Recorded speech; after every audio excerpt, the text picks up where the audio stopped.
आपने लंबा बोला, लेकिन मेरे दो सवालों पर आप बोले नहीं, जो कांग्रेस के आरोप है कि बाबा बालकनाथ और नरेंद्र सिंह तोमर के बेटे के मामले में ईडी और सीबीआई क्यों नहीं जारी नलिन जी, इसका भी एक छोटा सा जवाब दे दीजिए।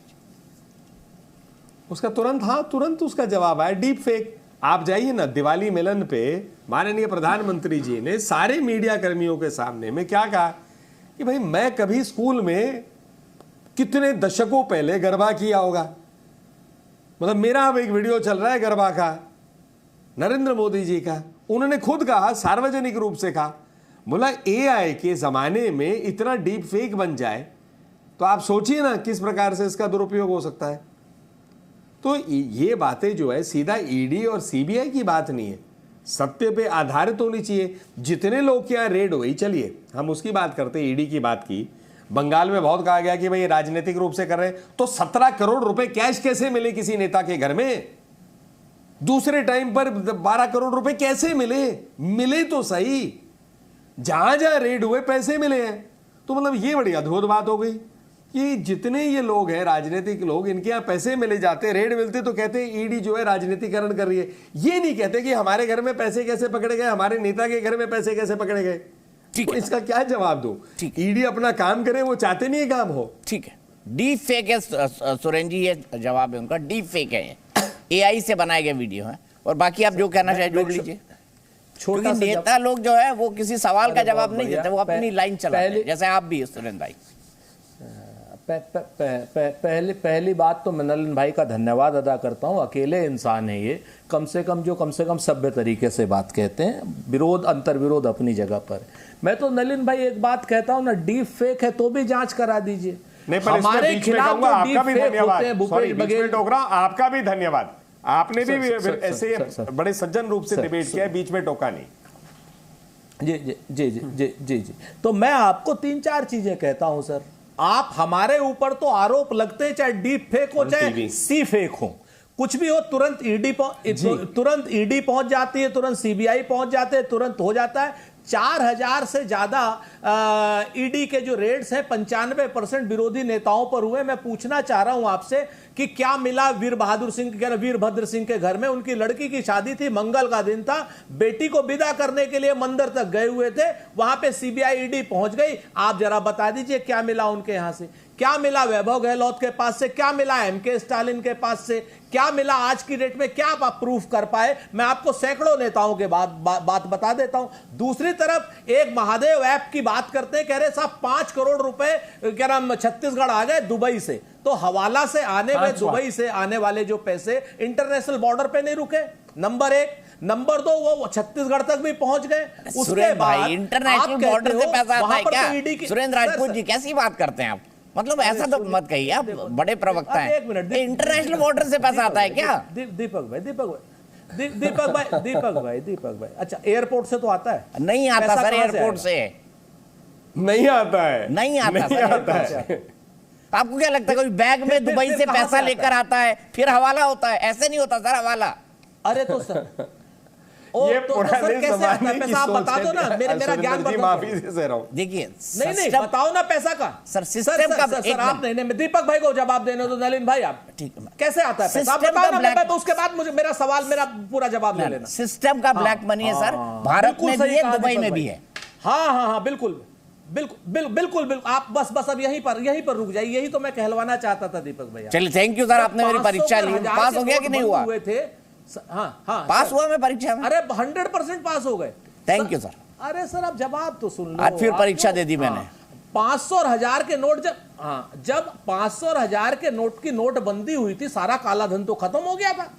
ये सारा काला धन कहां से आ गया फिर? ये तो मोदी जी की, इसका मतलब बड़ी बड़ी कमजोर सरकार है, निकम्मी सरकार है, इस्तीफा दे देना चाहिए। आप छोड़ो इस बात को, आप यहां पर जांच से भागो मत। बालकनाथ के 52 करोड़ रुपए और कोई डीप फेक वीडियो नहीं है नलिन जी। और जो नरेंद्र सिंह तोमर के लिए जगमनदीप का है, उसने अपने टेलीफोन नंबर दे रखे हैं आपको, टेलीफोन नंबर के साथ। कह रहा है गांजे की खेती के लिए नरेंद्र सिंह तोमर भी जमीन खरीद रहे हैं वहां, और बाबा बालकनाथ भी जमीन खरीद रहे हैं। आप समझ लो, अगर आप इसकी जांच नहीं कर रहे हो, डीप फेक के पीछे छुप रहे हो, तो यह सरकार की और मोदी जी की कायरता है, और यह दोहरा चरित्र है नरेंद्र मोदी जी का। मेरा आरोप है कहीं ये पैसे आतंकवाद के तो नहीं है। आतंकवादियों से तो संबंध नहीं है, क्योंकि कनाडा से सीधा रिश्ता है, खालिस्तानियों का तो संबंध नहीं है इस पैसे का। आज की डेट में आतंकवादियों से संबंध तो नहीं है भाजपा के। क्या इसकी जांच नहीं होनी चाहिए? क्या इसकी जांच ईडी नहीं करे? चाहे इसकी जांच एनआईए नहीं करे? क्या इसकी जांच बाकी एजेंसीज नहीं करे? यही बात अगर सपा के या कांग्रेस के किसी नेता पर होती तब ये वीडियो डीप फेक नहीं कहते आप। तब आज आप मुंह खोल के कह रहे होते कि साहब इसकी ईडी चली गई तो क्या हुआ।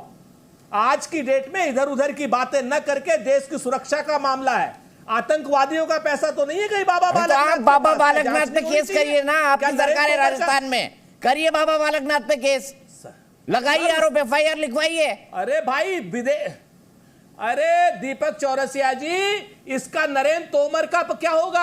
ये तो राष्ट्रीय सुरक्षा का मुद्दा है, एनआईए पर होगा, ये लोकल पुलिस नहीं कर सकती। ये विदेशी पैसा, काला धन, ये सारा का सारा खेल केंद्र सरकार का है, और केंद्र सरकार नरेंद्र मोदी जी की है। ठीक है, नलिन जी, अब छोटा सा जवाब भी नहीं करेगी, नरेंद्र तोमर पे भी नहीं करेगी। नलिन जी, अब देखिए ना, आप तो नरेंद्र सिंह तोमर का नाम ही भूल गए थे, मध्य प्रदेश चुनाव खत्म हो गए तो आपने बाबा बालकनाथ बोला, लेकिन तोमर जी का नाम मुझे याद था। नलिन कोहली जी बताइए क्या है आपका जवाब? गलत तो नहीं कह रहे सुरेंद्र भाई ये बात? मैं दो चीजें कर नहीं सुरेंद्र भाई, देखिए उन्होंने खुद कहा मैं आरोप लगा रहा हूँ। ये आरोप तो कुछ भी लगा दीजिए, आरोप किस आधार पे लगा रहे वो महत्वपूर्ण है। उन्होंने कहा कहीं ये आतंकवादियों का पैसा नहीं है कनाडा का। भाई भारत और कनाडा के रिश्ते कहाँ तक पहुँचे हैं और मोदी सरकार ने किस रूप से रुख रखा है आतंकवादियों पे, वो जो है सुरेंद्र भाई ने बिल्कुल नज़रअंदाज कर दिया। आज इनको आतंकवादियों से पैसे आने की चिंता है। जब बालकोट हुआ था तो कांग्रेस के नेता के बाद नेता ने कहा सबूत दीजिए, हमारे एयरफोर्स ने कहा कि हम करके आए, नहीं सबूत दीजिए। ऐसे ही सर्जिकल स्ट्राइक जब हुई थी आतंकवाद के खिलाफ तो कहा भाई सबूत दीजिए। तो ये हर चीज पे सबूत मांगते हैं और फिर कहेंगे बाद में कि आप जो है आतंकवाद के प्रति गंभीर नहीं है। गंभीर कैसे नहीं है?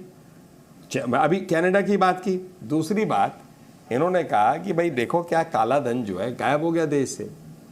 फिर नम्रता से याद दिलाऊंगा कि काला धन तो इस देश में 1947 में तो था नहीं, 2014 में आई नरेंद्र मोदी जी की सरकार। आप बताइए कि काला धन को हटाने के लिए, रोकने के लिए, उत्पन्न ना हो, कांग्रेस ने 50 साल में किए क्या? ये तो मोदी जी की सरकार ने आकर शुरू किया। अच्छा ये पैसा गया कहाँ? जो डीमोनेटाइजेशन की बात उन्होंने की, नोटबंदी, बैंक के अंदर गया। बैंक के अंदर में जाने के बाद क्या हुआ? कार्रवाइयां शुरू हो गई हैं। भाई समझाइए ना, ये पैसे आपके पास आए कहां से? मुझे याद है कि मैं व्यक्तिगत रूप से कह रहा हूं दीपक भाई कि मैं एक समिति पे था मिनिस्ट्री ऑफ कॉर्पोरेट अफेयर्स की, जहां ये हमें जानकारी मिली थी कि भारत के अंदर में लगभग 12 लाख कंपनियां हैं आज से 4-5 साल पहले। उनमें से 2-3 लाख ऐसी कंपनी थी जिनको शेल कंपनी के नाम से किया जाता है।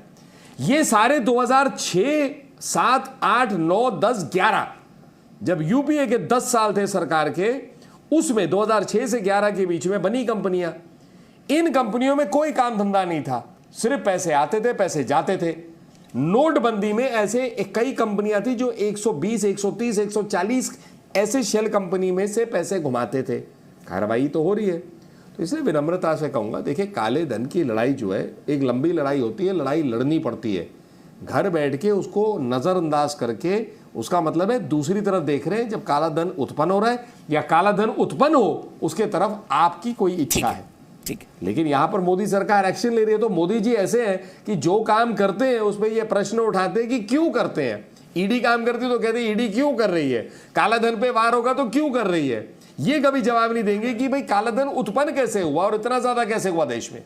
ठीक है।